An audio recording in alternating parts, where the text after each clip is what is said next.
Hello दोस्तों, नमस्कार। SM के से शाना में मैं आप सब का दिल से बहुत बहुत स्वागत करता हूं। सो दोस्तों, वीडियो स्टार्ट करने से पहले आपको याद दिलाना चाहूंगा, let's learn stock market and finance इस चैनल के ऊपर आज के दिन 2 इंपॉर्टेंट वीडियोस अपलोड हो चुके हैं। अगर आपने नहीं देखा है तो देख लेना। आईपीओ रिलेटेड भी बहुत सारी चीज़ें हमारे सामने आती हुई देखने को मिल रही है, तो उसको भी हम कवर यहाँ पे कर रहे हैं। तो चैनल का लिंक, वीडियो का लिंक भी आपको ऊपर आई बटन पर नीचे डिस्क्रिप्शन में मिल जाएगा। तो ठीक है दोस्तों, अभी हम आ चुके हैं बिल्कुल हमारे नॉर्मल स्क्रीन के ऊपर। एंड चलिए फाइनली, जैसे कि मैंने प्रॉमिस किया था कि जो हॉट टॉपिक यहाँ पे चल रहा है, इसको हम सैटरडे संडे जब बाजार बंद रहेगा आराम से इसको कवर यहाँ पे करेंगे ही करेंगे। मतलब यस, लगातार हमें डॉलर में गिरावट देखने को यहाँ पे मिल रही है। देन अमेरिका के जो बॉन्ड यील्ड्स है वो हम लोगों को बढ़ते हुए देखने को मिल रहे हैं। तो इस चीज़ का इम्पैक्ट हमारे मार्केट के ऊपर क्या पड़ेगा, पॉजिटिव पड़ेगा या नेगेटिव पड़ेगा। सर यहाँ पे गोल्ड ने एकदम अचानक से रफ्तार यहाँ पे पकड़ ली है, सिल्वर भी उसी के साथ भाग रहा है। और 2008 में जो चीज़ हुई थी वो वापस होती हुई देखने को मिल रही है। तो एग्जैक्टली हो क्या रहा है, तो सारी चीज़ों को इस एक वीडियो में ये कवर करेंगे, क्योंकि ये सारी चीज़ें एक दूसरे के साथ डायरेक्टली इनडायरेक्टली इंटरलिंक है। सो स्टार्ट करते हैं दोस्तों। सबसे पहले जैसे कि आपको बताइए कि पूरी दुनिया की अगर बात करें, कंट्री वाइज अगर बात करें, तो दोस्तों हर एक कंट्री के ऊपर आपको कर्जा देखने को मिलेगा। यस, एंड कर्जे की अगर हम लोग यहाँ पे बात करें, सबसे ज़्यादा कर्जा आपको पता है किसके ऊपर है? अमेरिका के ऊपर ही है। मतलब नंबर 1 इकोनॉमी भी अमेरिका है, पर उसके ऊपर सबसे ज़्यादा कर्जा भी हमें देखने को मिल जाता है। मतलब अगर आप चेक करोगे अमेरिका के ऊपर का अभी का जो कर्जा हो चुका है वो कितना है? 40 ट्रिलियन डॉलर। Just imagine. उसके बाद चाइना भी है, देन जापान भी है, यूके है, देन फ्रांस है। सो अमेरिका की अगर हम कर्जे की अगर बात करें, 2022 में कितना था? 30 ट्रिलियन डॉलर, 23 में 33, 24 में 34, देन 25 में 37, and right now currently 40 trillion dollar. हर एक वीडियो के ऊपर, हर एक चैनल के ऊपर आपने ये टाइटल थंबनेल जरूर देखा होगा, क्योंकि 40 ट्रिलियन डॉलर भाई लगातार अमेरिका का कर्जा, मतलब बोलते हैं ना, बड़ा बड़ा बड़ा बड़ा होते ही जा रहा है। एकदम आसान भाषा में यही समझ लो कि कर्जा लगातार यहाँ पे इनका बढ़ते ही जा रहा है, बढ़ते ही जा रहा है, बढ़ते ही जा रहा है। ठीक है, आई नो। अब जब भी मैं इस प्रकार की बात करता हूँ ना कि अमेरिका के ऊपर कर्जा बढ़ रहा है, इसके पहले भी हम लोगों ने इस प्रकार के कितने सारे टॉपिक्स को कवर किया, तो लोगों के एक सवाल आ ही जाते, बिगनर लेवल का सवाल है बट कोई बात नहीं, कि इनको मतलब अमेरिका को कर्जा देता कौन है। ठीक है, तो दोस्तों ये जो कर्जा रहता है ना, ये कहाँ से लाती है? कोई भी सरकार, हमारी सरकार भी कर्जा उठाती है। कहाँ से उठाती है? यस, बॉन्ड के मार्फत। ठीक है, मतलब और भी अलग अलग चीज़ें रहती है, बट सबसे पॉपुलर चीज़ यही रहती है, बॉन्ड्स। बॉन्ड्स के जरिए ये पैसा यहाँ पे उठाते हैं। फिर हो सकता है बैंक्स के पास से पैसा उठा ले, या फिर पब्लिक से पैसे उठा ले। आप देखते ना, बहुत सारे बॉन्ड्स इशू करती है सरकार। सो आप अगर वो बॉन्ड्स खरीद रहे हो, वो पैसा कहाँ पे जा रहा है? सरकार के पास जा रहा है। उसी से ही वो रोड्स बनाते हैं, ब्रिज बनाते हैं, अलग अलग प्रकार के बॉन्ड्स रहते हैं। उस हिसाब से ये चीज़ें हमें देखने को मिल जाती है। अब बॉन्ड्स की अगर हम लोग यहाँ पे बात कर ले दोस्तों, तो बॉन्ड्स मतलब कोई भी जो कर्जा रहता है, ठीक है, बॉन्ड मतलब क्या? कर्जा ही। तो क्या ये फ्री में रहेगा? ऑब्वियसली नहीं। क्या लगता है इसके ऊपर? Coupon rates. अब आप बोलेंगे कूपन रेट्स क्या रहे? उसी को इंटरेस्ट रेट बोलते हैं। ठीक है, अलग अलग नाम रहते हैं, काम वही है। तो इसके ऊपर इंटरेस्ट लगता है, यील्ड आपने सुना है ना, बस वही है। सो कोई भी कर्जा फुकट में रह रहता है, आपको क्या चाहिए? इसके ऊपर इंटरेस्ट चाहिए। एंड दोस्तों यही तो चीज़ हो रही है। लगातार क्या हो रहा है भाई? अमेरिका का कर्जा बड़ा बड़ा बड़ा बड़ा बनते ही जा रहा है। तो भाई अगर आपका कर्जा बड़ा बड़ा बनते जाएगा तो सिर्फ कर्जा लेके थोड़ी ना चलेगा, आपको क्या करना पड़ता है? उसको रीपे भी तो करना है। और अगर आप रीपे नहीं कर पाओगे तो आपको क्या करना पड़ता है? यस, आपको यहाँ पे रीफाइनेंस भी करना पड़ता है। और रीफाइनेंस अगर आप करने जाओगे तो आपको क्या करना पड़ेगा? यस, आपको और नया तरीके से जो रेट यहाँ पे चल रहा है, ज़्यादा ब्याज देना पड़ेगा। एंड यही सबसे बड़ा प्रॉब्लम हम लोग को देखने को मिल रहा है कि अमेरिका का कर्जा भी बड़ा हो रहा है, रीफाइनेंस करने जाओगे तो ज़्यादा ब्याज भी, इंटरेस्ट भी यहाँ पे देना पड़ेगा। ठीक है, एंड इसीलिए आपने सुना होगा कि जो 30 साल का अमेरिका का जो ट्रेजरी यील्ड जो चल रहा है वो रिकॉर्ड लेवल पे चल रहा है। हमने भी इसको जो 4-5 दिन पहले ये अपडेट आया था, इसको भी मैंने कवर किया था। 30 year treasury yield hit 19 year high. 19 year मतलब वही 2008 का रेफरेंस दिया जा रहा है। 2008 में जो इंटरेस्ट रेट, आप ऐसा भी चाहो तो आसान भाषा में समझ लो, जो ये बॉन्ड का चला गया था उस लेवल पे अब ये चीज़ें 2026 में हम लोग को 30 साल की जाते हुए देखने को यहाँ पे मिल चुकी है। सो आप सभी लोगों को पता ही है अब क्या है कि अमेरिका की सरकार को क्या चाहिए भाई? पैसा तो चाहिए। कर्जे को फेडने के लिए मतलब क्या चाहिए उनको? और एक कर्जा लेना पड़ेगा। ठीक है, रीफाइनेंसिंग यहाँ पे करना पड़ेगा। बट अगर आपको रीफाइनेंसिंग करना है, आप एक कौन सी चीज़ चाहोगे? यस, मुझे कम ब्याज लगे।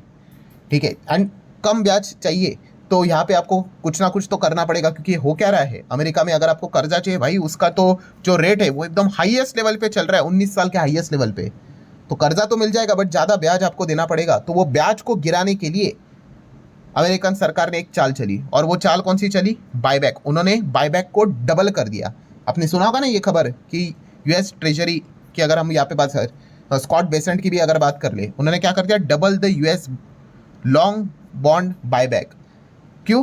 बिकॉज ऑफ यील्ड लगातार सर्ज यहाँ पे हो रहे थे। अब ये बायबैक को डबल करेंगे तो होगा क्या कि सरकार यहाँ पे कुछ हद तक बॉन्ड्स यहाँ पे खरीद लेगी, एंड इस चीज़ के चलते शॉर्टेज क्रिएट होगा, तो डिमांड बढ़ेगी, और जब भी डिमांड बढ़ेगी तो ऑटोमेटिकली यहाँ पे क्या हो जाएगा? जो यील्ड है वो हमें नीचे आते हुए देखने को मिलेगा। और इसी हरकत के चलते हम लोगों ने देखा था कि जो अमेरिका का बॉन्ड यील्ड है 30 साल का, इतने टॉप लेवल पे चला गया था, और उसके बाद देखो ये जो बायबैक की खबर आई थी ये नीचे आया था। पर अगेन हम लोगों को ये वापस बढ़ते हुए देखने को यहाँ पे मिल रहा है। ये क्यों किया सरकार ने? क्योंकि उनको रीफाइनेंस करना है, वापस कर्जा लेना है, बट सस्ते ब्याज के ऊपर। तो इसीलिए उन्होंने ये हरकत यहाँ पे की थी। सो मतलब पॉइंट क्या है दोस्तों, अगर अमेरिका का ये बॉन्ड यील्ड जिस प्रकार से यहाँ पे बढ़ रहा है, उसका इंपैक्ट इंडियन मार्केट के ऊपर अच्छा रहेगा कि बुरा रहेगा? बुरा रहेगा भाई। ठीक है, बॉन्ड यील्ड्स जितने ज़्यादा बढ़ेंगे, आप ऐसा समझ लो विदेशी इन्वेस्टर पहले से हमारे मार्केट से निकल रहे, वो कहेंगे भाई इतना अच्छा रिटर्न मिल रहा है हम लोगों को, तो अमेरिका में सेफली वहीं पे पैसा रख देंगे, कोई दिक्कत की बात नहीं। तो बॉन्ड यील्ड का बढ़ना भाई हमारे मार्केट के लिए कभी भी अच्छा माना नहीं जाता है। देन सेकंड पॉइंट की अगर हम बात कर ले दोस्तों, तो debt to GDP ratio, yes, ये लगातार हमें बढ़ते हुए देखने को मिल रहा है, क्योंकि कर्जा तो इनका बढ़ते ही जा रहा है। सो इसलिए आप देख सकते हो 2021 में 121 था, 22 में 120 हो गया, 23 में 121 हो गया, देन उसके बाद 24 में 123, 25 में 124, एंड राइट नाउ प्रोजेक्ट किया जा रहा है 125 से 126% तक debt to GDP ratio America का। मतलब बढ़ते ही जाएगा ना भाई, आपका जीडीपी तो उस हिसाब से ये, बट आपका कर्जा कितना होते ही जा रहा है। ठीक है, एंड ये 100 के ऊपर रहेगा तो काफ़ी ज़्यादा इसको मतलब खराब यहाँ पे माना जाता है। अब ठीक है भाई, अमेरिका है, उनको डॉलर का एडवांटेज रहता है, चीज़ों को सॉर्ट आउट करना है तो छाप डालेंगे डॉलर, डिमांड तो यहाँ पे रहता है, तो इसलिए ठीक है। अगर कोई दूसरी कंट्री रहेगी तो हालत ही खराब हो जाएगी। देन तीसरे पॉइंट की बात कर रहे हैं दोस्तों, तो इनका fiscal deficit. Yes, fiscal deficit ये भी एक बहुत बड़ा हिडन प्रॉब्लम यहाँ पे बन चुका है अमेरिका के लिए। अब ये फिस्कल डेफिसिट क्या होता है? बहुत आसान भाषा में समझ लो, मान लो अगर कोई भी चीज़ अगर सरकार को अगर करनी है, ठीक है, तो उसके लिए पैसे चाहिए। मान लो सरकार के पास 100 रुपया है, ठीक है, बट अगर वो यहाँ पे कोई भी चीज़ को लेके एक्स्ट्रा और ज़्यादा यहाँ पे खर्चा कर रही है, और उससे पैसे भी यहाँ पे कम आ रहे हैं, ठीक है, मान लो यहाँ पे 102 तक यहाँ पे चीज़ें जा रही है, तो जो एक्स्ट्रा ये जो 2 आया है, ठीक है, अब उसका तो भुगतान करना पड़ेगा भाई। तो उसके लिए क्या करेंगे? अगेन कर्जा ले लेंगे। ठीक है, एंड यही चीज़ अगर आप चेक करोगे, अमेरिका का जो फिस्कल डेफिसिट है वो भी हम लोगों को मतलब 2022 में 5.4 था, 23 में 6.2 हुआ, 24 में 6.4 हुआ, देन 25 में थोड़ा कम हुआ था, एंड अगेन 26 में 6.6 चला गया।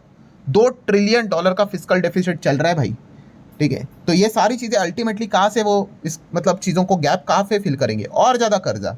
तो भाई पहले से ही कर्जा है, और ज़्यादा कर्जा कर्जा करते रहेंगे तो ये दबाव आएगा। एंड इसी चीज़ के चलते दोस्तों पॉइंट नंबर 4, डॉलर के ऊपर का कॉन्फिडेंस कम हो रहा है, डॉलर के ऊपर दबाव आ रहा है। ठीक है, मतलब अमेरिका का जो फोकस है फिलहाल यही है कि भाई हमें सस्ते ब्याज के ऊपर कर्जा यहाँ पे मिल जाए, वही फोकस वो कर रहे हैं, चाहे डॉलर को कमज़ोर क्यों ना करना पड़े। और इसी चीज़ के चलते डॉलर इंडेक्स हम लोगों को 100 के नीचे आते हुए देखने को मिल चुका है। हम सभी लोगों को पता ही है, डॉलर इंडेक्स अगर 100 के नीचे जाएगा, ठीक है, मतलब क्या है, डॉलर यहाँ पे लगातार कमज़ोर हो रहा है। 100 क्या, अब तो वो 99 के भी नीचे फिसलते हुए देखने को मिला है। और जब भी डॉलर इंडेक्स वीक होगा तो गोल्ड में हम लोगों को एक अच्छी तेज़ी देखने को मिल जाती है, बिकॉज इनका जो कैलकुलेशन रहता है वो डॉलर टर्म्स में हम लोगों को देखने को मिल जाता है। इसीलिए आप देख सकते हो गोल्ड जो $4000 प्रति आउंस के हिसाब से चल रहा था, वो लगातार यहाँ पे भागते जा रहे हैं। तो जब तक यहाँ पे डॉलर आपको वीक नजर आएगा, तब तक आपको गोल्ड अच्छा परफॉर्मेंस देते हुए देखने को यहाँ पे मिलेगा। और इसी चीज़ के चलते सिल्वर भी हम लोग को भागते हुए देखने को मिल रहा है। बाकी क्रिप्टोस भी इसी चीज़ के चलते तेज़ी में यहाँ पे चल रहे हैं। एंड रही बात आखिर में दोस्तों, तो वो है बैंक के रिजर्व्स। बैंक मतलब सेंट्रल बैंक जो रहते हैं अपने पास रिजर्व्स भी रखते हैं कि नहीं? रिजर्व्स में क्या रखते हैं? डॉलर रखते हैं, और क्या रखते हैं? यस, गोल्ड भी रखते हैं, सिल्वर भी रखते हैं। ठीक है, तो जब भी इस प्रकार का ये जो रायता फैल जाता है, डॉलर के ऊपर दबाव आना शुरू हो जाता है, तो सेंट्रल बैंक क्या करते हैं? थोड़ा बहुत गोल्ड से रिलेटेड एक्सपोजर भी यहाँ पे बढ़ा देते हैं। एंड इसीलिए थोड़ा और गोल्ड का डिमांड हम लोग को अच्छी तरीके से बढ़ते हुए देखने को यहाँ पे मिल जाता है। मतलब ओवरऑल कंक्लूजन क्या है दोस्तों, ये सारी चीज़ें सुनने के बाद आपको क्या समझ में आ गया कि इसकी अमेरिका का जो ये कर्जा है जो लगातार यहाँ पे बड़ा बनता जा रहा है, ये सबसे बड़ा प्रॉब्लम है। एंड इसी चीज़ के चलते, जैसे अभी मैंने आपको कहा कि सरकार को क्या करना पड़ेगा वहाँ पे, अगेन रीफाइनेंसिंग आगे भी करना पड़ेगा।